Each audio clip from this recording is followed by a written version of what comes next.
Coming up on 5 Minute News. More evidence of corruption from Justice Clarence Thomas. Proud Boys leader guilty of seditious conspiracy. And protests in New York over Jordan Neely's murder. It's Friday, May 5. I'm Anthony Davis. A Republican mega-donor paid 2 years of private school tuition for a child raised by Supreme Court Justice Clarence Thomas, who did not disclose the payments, a lawyer who has represented Thomas and his wife acknowledged yesterday. The revelation of tuition payments made by Dallas billionaire Harlan Crow is the latest example of Crow's generosity to Thomas and his family that has raised questions about Thomas's ethics and disclosure requirements more generally. The payments, along with the earlier examples of Crow's financial ties to Thomas, were first reported by the non-profit investigative journalism site ProPublica. Their report on Thursday said that Crow paid tuition for Thomas's great-nephew Mark Martin. Thomas and his wife, Virginia, raised Martin from the age of 6. According to the ProPublica story, Crow paid tuition for Martin at a military boarding school in Virginia, Randolph-Macon Academy, as well as Hidden Lake Academy in Georgia.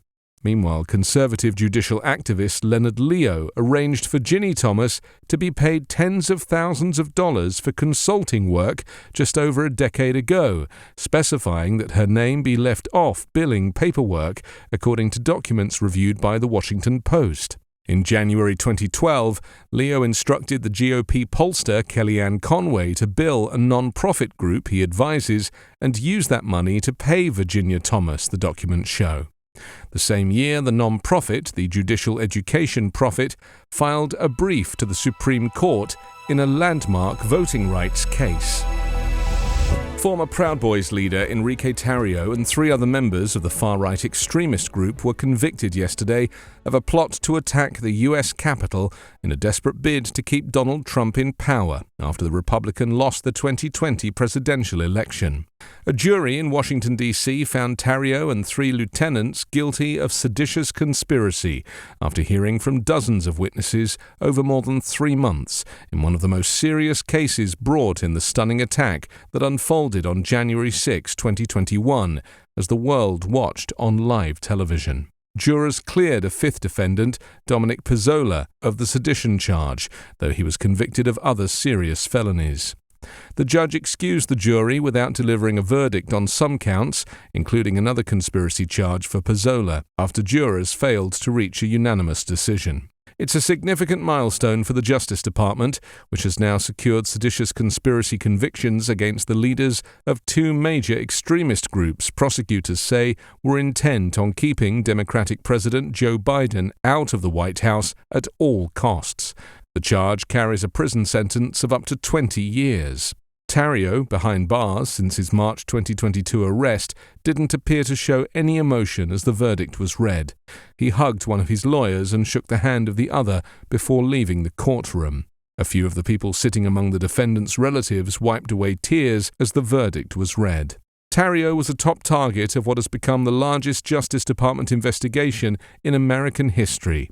He led the neo-fascist group, known for street fights with left-wing activists, when Trump infamously told the Proud Boys to stand back and stand by during his first debate with Joe Biden. Pressure was mounting on police, prosecutors, and the New York mayor, Eric Adams, on Thursday, as protesters, advocates, and even Congresswoman Alexandria Ocasio-Cortez criticized the lack of action over the death of Jordan Neely, a 30-year-old black man and Michael Jackson impersonator who was killed after being placed in a chokehold by another subway rider.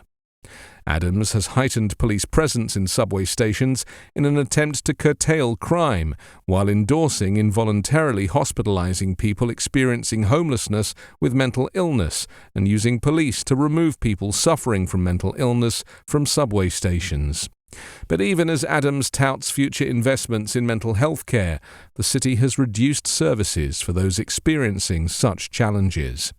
Advocates argued that the circumstances surrounding Neely's life and death, his struggles with homelessness, food insecurity and mental health, reflected long-standing failures to provide social services to impoverished New Yorkers. The murder took place on Monday afternoon. A 24-year-old former Marine, whose name and identity was not immediately publicly released, held Neely in a chokehold while other riders restrained him on the floor of a train, a 4-minute video captured by a freelance journalist shows. Police questioned the former Marine, placed him in custody, and then released him the same day. On Wednesday, the city medical examiner confirmed that Neely, who witnesses say was yelling at other riders on an F train heading to Manhattan, died from compression to the neck. His death was ruled a homicide. As of Thursday morning, no arrests had been made and no charges had been filed. The response sparked protests at subway stations and on the streets in recent days over what they say was an act of vigilantism that killed a man experiencing homelessness and mental health challenges. Investigations have established that deaths and killings among homeless people have surged in recent years. Homelessness advocates and city officials condemned Neely's death and the city's inadequate response to people experiencing mental health crises and homelessness. You can subscribe to the 5-Minute News Patreon for bonus videos, commentary, and more. Go to patreon.com/5minutenews.